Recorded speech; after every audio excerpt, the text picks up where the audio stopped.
He's become a lot more sort of active. He's an agent now, and he has been since Ghost Protocol, but I think he's learned a lot.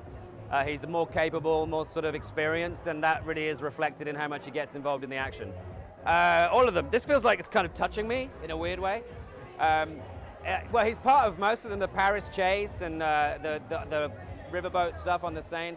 Thankfully not the halo jump or the helicopter sequence, which was just insane to behold. But yeah, I was up to my neck in it a lot of the time. Expect the most thrilling action movie you've ever seen. And I don't say that lightly. I watched it on Monday and it kind of blew my mind.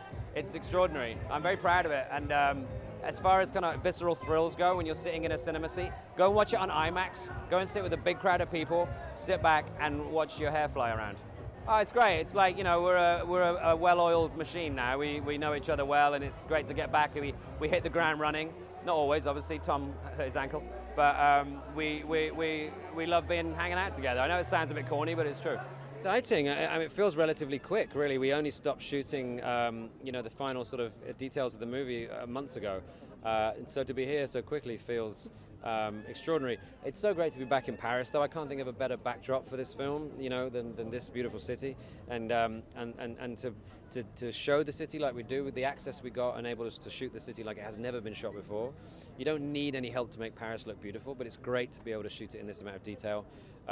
It's extraordinary. You know, it's like the Paris Tourist Board are going to be very pleased. I love doing that. I mean, I generally get to at least do one or two things when I'm on my downtime. In New Zealand, I got to go snowboarding because it was like winter there. Here in Paris, I got to just walk the streets and soak it up. Paris is somewhere that's, you know, it's close to my home. It's somewhere I've been many, many times. So to be able to be here is a treat. And also shooting in London, you know, that's where I live. So I was able to go home and sleep in my own bed. It's nice to be not dead. A lot of the team don't make it as far as I have. Who knows what happens in this film? We have to wait and see. But it's nice being part of the team. It's nice for Benji to be valued and be sort of treated seriously, you know.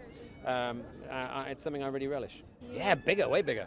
I mean, we have to make them bigger. Do you know what I mean? These films, they rely on becoming more and more impossible. We know the last one turned out to be possible, so this next one has to be impossible again, you know? It has to give us a challenge, and the only way we can challenge ourselves is to make it more intense, more exciting, do crazier things, and that's exactly what we've been doing. It's very scary, you know? I mean, I sometimes, that's what you heard. I fear for Tom, and I've said many times, are you sure you want to do this? And I've discussed seriously with him the dangers of what he's about to do, and he's always very sort of confident and sure about it. But you know, I was relieved to get a call that he broke his ankle, not that it was something else. You know, it says a lot about this film that you can look at a text that says Tom's broken his ankle and say, oh, thank God. You know. I mean, the ride, you know, it's 2.5 hours and it goes by like that. And it's for me, it epitomizes everything that you would want from a summer blockbuster. You know, it's fun, it's engaging. It's not just lights, you know, it's characters that you care about, situations that you can get involved in. And it's a thrilling experience to watch it. I'm so proud of this movie. I'm amazed how it's come together. I didn't expect it not to. I'm just surprised how well it has.